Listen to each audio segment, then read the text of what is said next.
Good evening, Facebook. I hope everybody's doing great on this Easter weekend. I have some really important news to share with you tonight. I'm just waiting for my friend Joe to jump on, and I'm really excited to share this information with you. And as I'm waiting for her to kind of jump in and join us, I would ask you to say hello. Let us know where you're jumping in from. And just shout out a hello. Hey, Christine, how you doing? I'm going to just shout out some information right now about multiple sclerosis, MS. That is the topic of this video tonight. And I see my friend Joe is already on. So I'm going to approve her. Here she comes. Hope everybody can hear us okay. Just shout out if you can't. Joe, what is going on? Hello. How are you? I'm good. How are you? Good. This has been a call in the making for some days now, and I'm really excited to get to share this great news with our Yeah, me audience as too. they're jumping on. So we've got people jumping on from all over the place here. Peggy, hey, hi. Thanks for jumping on, guys. Hi, Krista. And I see some other friends. Hey, Angela, thank you so much for jumping on.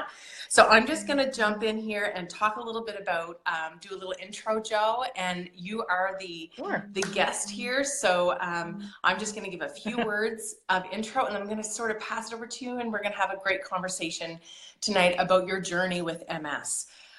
So Sounds great. first of all, just wanted to mention a couple of things about MS, and the source of this is from the MS Society of Canada's website. Canada has one of the highest rates of MS in the world. One of 340 Canadians has MS and is suffering from MS. It's currently classified as an autoimmune disease of the central nervous system, so think brain and spinal cord. And essentially, the disease attacks the myelin, which is the protective covering of the nerves.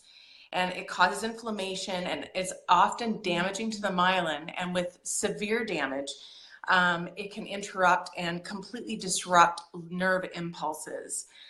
Completely unpredictable and different for everyone, MS symptoms can manifest in extreme fatigue, lack of coordination, weakness in the body, tingling and impaired sensation, vision problems, bladder problems, cognitive impairment, mood changes.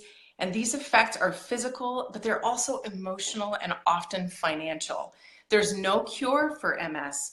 So folks with MS are looking for ways to improve their quality of life and improve their symptoms, improve and potentially reduce or eliminate medications. And so that's where Joanne comes in. Joanne and I have become friends, and I am just thrilled to have you on. Thank you so much for agreeing to come on tonight and talk about your experience. So now people have a bit of a background about what MS is. I'd like to introduce you, thank you, and ask you to kind of take it away.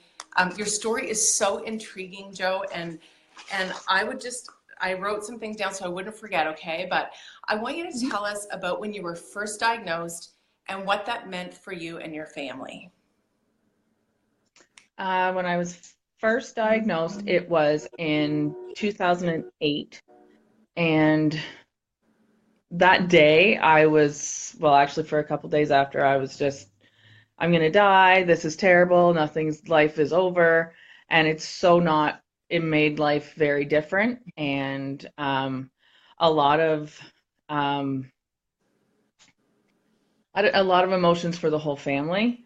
And I know my daughter, who is my biggest supporter, it was really hard for her for a while to even talk about it. And then now she's just my trooper. She was there for everything. So financially, I'm pretty lucky that we have a really good benefit package, but there still are a lot of things that aren't covered. And if it wasn't for the benefits, um, it would be really, really difficult because I have to give myself a needle every day, and those needles are about 2,000 a month. Um, and so thank goodness we have the coverage for it, but if we didn't, it's it would be huge. So, um, in that way, I think we all went through the emotions of being scared, being just the unknown. And as much as I hate to say that I am a control freak at times, um, the not knowing from day to day is really, that was, I think, the hardest thing that I dealt with. Like I want someone to tell me that, say, 10 years from now, you're going to be in a wheelchair, so do everything right now. Or, you know, 3 years from now, you might lose you're going to probably lose your vision. So kind of see what you want to see now because, in X amount of time, you're not going to be able to. But there is none of that. It's really hard to accept that, I could go to get out of bed tomorrow and my legs don't work or something. So I have a really, really hard time with that. But other than that, I just kind of keep going and realize how lucky I am and how blessed I am in so many ways um, to have the disease, if that makes any sense. But there are so many people who have it so much worse than I do. And um, just if I can ever do anything to help anyone, because I do know I have some friends that have it and it's just horrible. And, I really, really wish that I could, that there was like a miracle that you could just be like, poof, it's gone. Mm-hmm. But there isn't. And so it's kind of been kind of all over the board with finances and emotions and it's almost changes day to day because you think, you know, things are going along great and then, I'm pretty lucky that my main symptoms are fatigue and some cognitive issues and um, the pain in my legs is the worst, um, especially at nighttime, kind of the time when you want to relax, like everything kind of goes. And so, my family has to deal with that as well, that, there might be times that we're going to do something and I can't do it, or times that I'm just simply too tired. And it's not I'm not a yawning tired. It is an entire body tired. It's an everything can't function any longer tired. And so, but just that I have those few things, I feel blessed because, there's some like, and people who are my age, I'm 45, and they're my age and are in wheelchairs and can't do things with their family. And um, my daughter's getting married soon, and I will be able to walk down the aisle with her, and I will be able to do all those things. And there's so many people who can't. And so I just look for the positives, try and find things to help myself and to help my family and my friends if I can help them and stay positive. And that's kind of where I am that way is it's it's kind of a roller coaster and it's one that I'm not really great with at times and I can be miserable at times. Luckily my husband is away with the dog right now or else he'd be like but it's it is a very emotional and there's days that I have just wanted to cry all day because I think like why me, but you just need to kind of pick yourself up and go, okay, get over yourself and keep going. Yeah, So yeah, that's I've good. been put on a buttload of medication that is some of it is horrible. And so the other part of my journey is September 29th of 2016, I had to have open heart surgery. And with that, it requires me to have a blood test fairly often. It's usually about every 3 weeks, just to make sure because I have a mechanical aortic valve and a brand new aorta.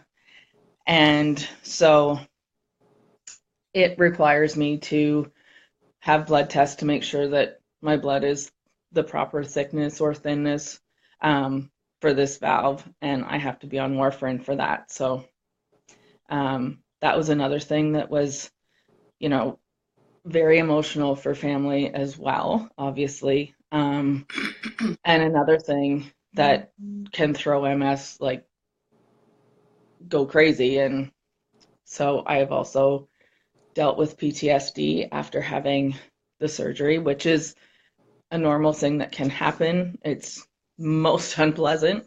And there were days that I cried from the time I got out of bed, and somebody would look at me wrong and I would cry, and or I would be very angry at the world for no reason.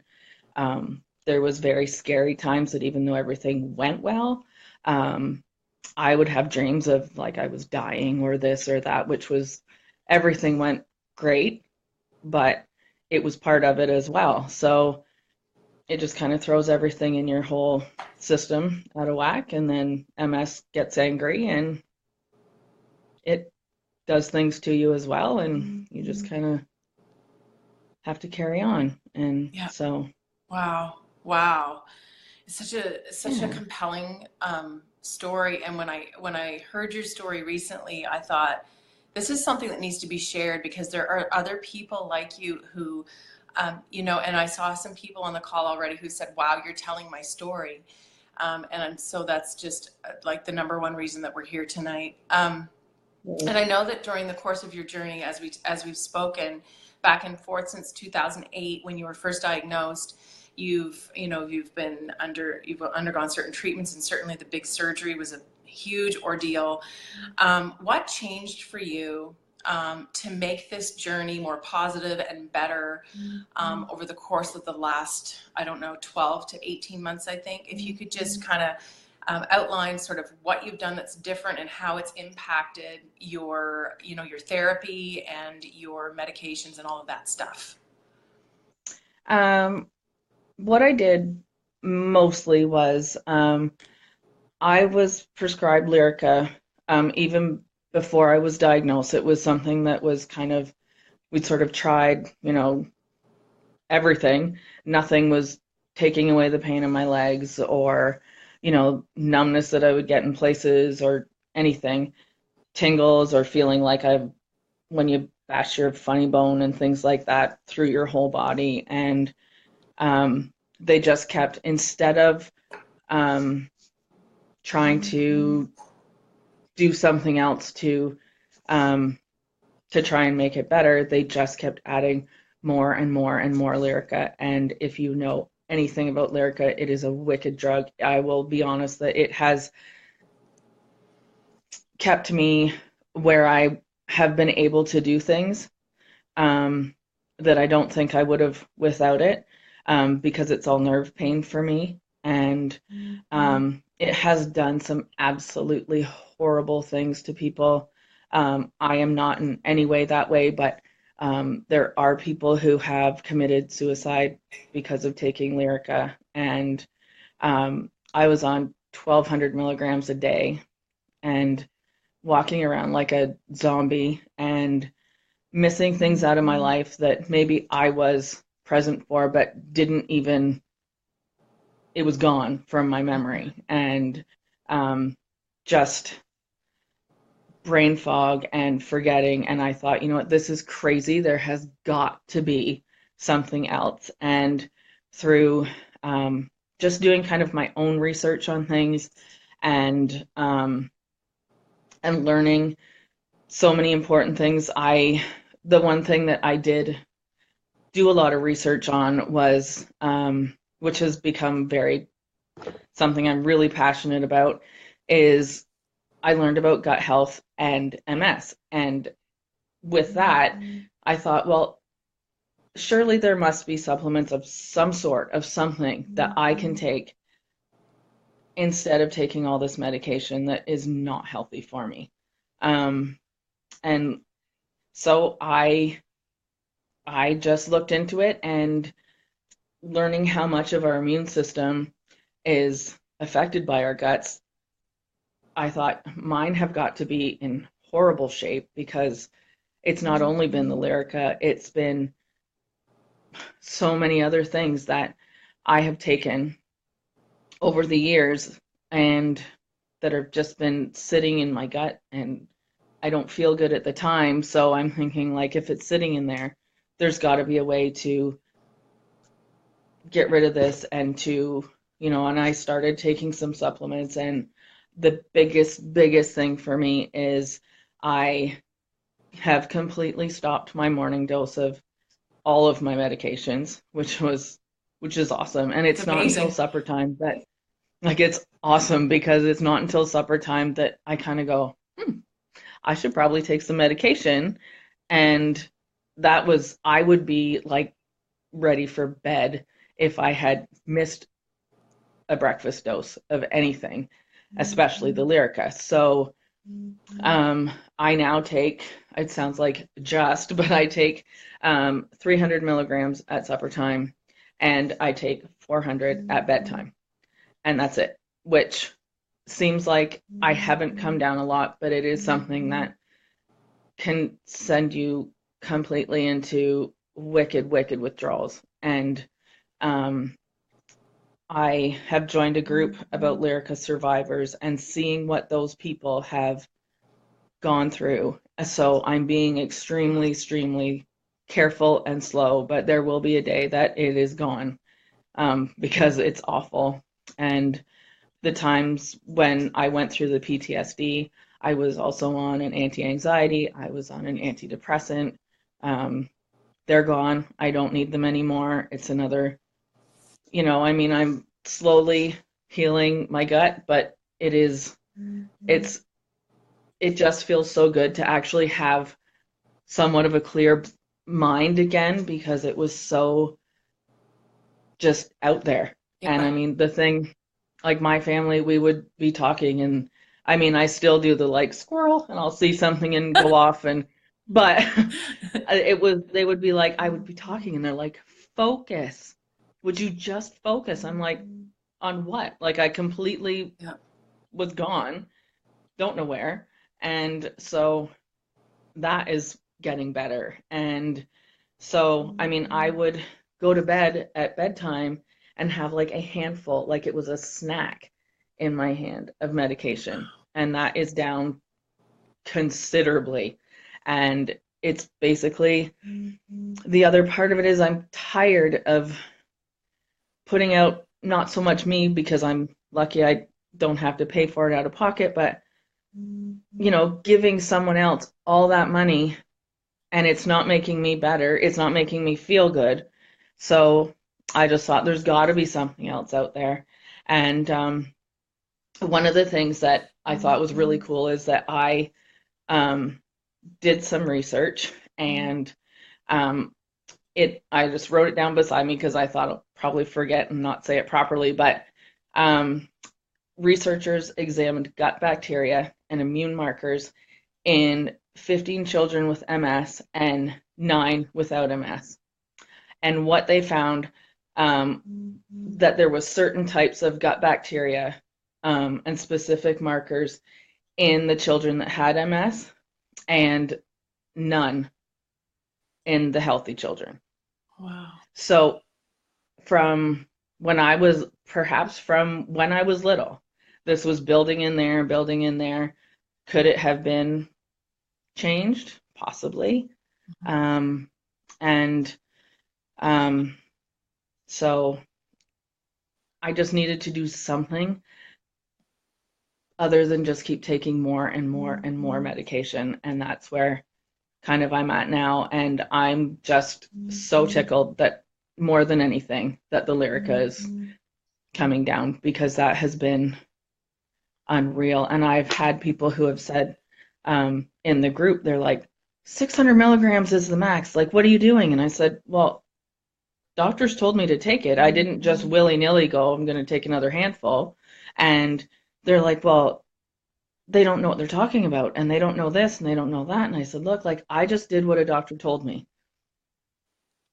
Do I think the doctor was wrong? No. I think the doctor did what the doctor perhaps knew to do, and was doing the best that they thought they could do for me. And And for a while it changed my life because the pain was unreal at times. And so it did help. And I could continue taking, and I could, except for where we're at now, is they're like, well, let's just raise the dose. Let's just raise the dose. And I'm like, no. And that was 1200 was like, I'm done. I'm not doing this, and there's got to be something. And so I thought, and I'm going to look for natural, more healthy things to do for your body. And so that's what I've been doing, is just a little bit of research and stuff on my own, which has been pretty eye-opening. And so that's where I am. I'm just so super proud that, I have been able to come off so many medications that I was just taking because someone told me to. Didn't feel good, but somebody told me to do it, so I thought I better do this.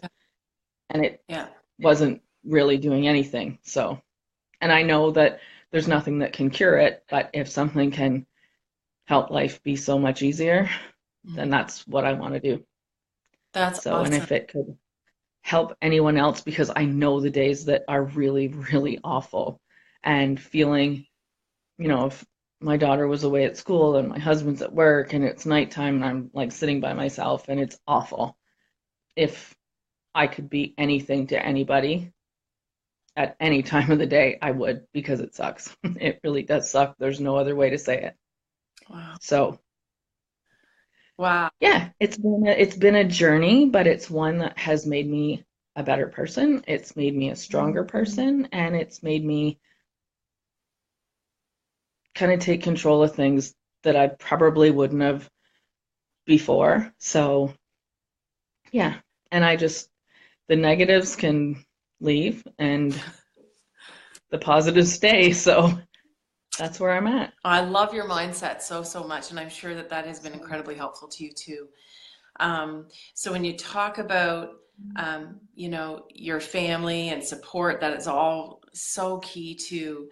And in doing your research about gut health, and getting back to that just for a second, um, you mentioned that you're taking some supplements, and we had talked before, and I know that you take a probiotic and you do a magnesium supplement, and that you all also do one that's sort of a blood sugar balancer, chromium, alpha lipoic acid, things to reduce inflammation in the body, and kind of, which is where Right. what pain is.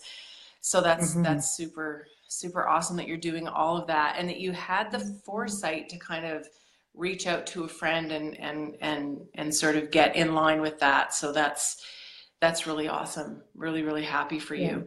Um, Yeah. so this has greatly impacted your quality of life. It And has. And even I was going to say too, with the leveling out of your blood sugars, um, I'm not, there were times that I would be sitting in the chair at 4 o'clock, just like, I'm done. I can't do it. mhm, That has come up so much. And um, I used to think at times like, oh my God, I need to eat a chocolate bar right now. mhm, Like I can't. Or I need a giant coffee from Tim Hortons or wherever. And um, that too has gone, which is going to help too. It's no joke that, or no lie, that I could lose some weight, and which isn't my focus, but if I can miss having that big coffee or having a chocolate bar, all the better. mhm. And I work out every day when I can, and um, that has helped as well. So yeah. That's awesome. Well, listen, folks, you're watching tonight and you hear Joe's story, and if you are looking at this story tonight, and some of you said, "Wow, this is my story," or if you know someone who has this story, you should share this life-changing story with them. You can copy and paste this Facebook Live into a messenger message. You can share it on your wall if you wish to. It is public. Um, It's also going to be published to YouTube, so it'll be available there. But I would encourage you to share this with the people that you love in your life, and have them contact either Joe or myself, or somebody who sent you here who maybe knows about health supplements and can help you get your hands on some really good ones. Then you're going to want to make sure that you send them this video. So thank you so much. Thank you, Joe. You are amazing. You have And I a just, beautiful heart, and I just thank you for blessing us tonight. I oh, appreciate it. oh, you're welcome. And I just want to say one more thing. If anyone has any questions about anything, I'm an open book. They can ask me anything. So please do. Awesome. So, Okay. and thanks for watching, because it's been a journey, and a lot of you have been on the journey with me, and that's so wonderful. So, yeah. Awesome. All right. Well, have a restful night, everybody. And thank you. Oh, Yes. you're welcome. Thanks. All right. We'll chat soon, Joe. Alrighty. Okay. Alrighty. Bye. Bye.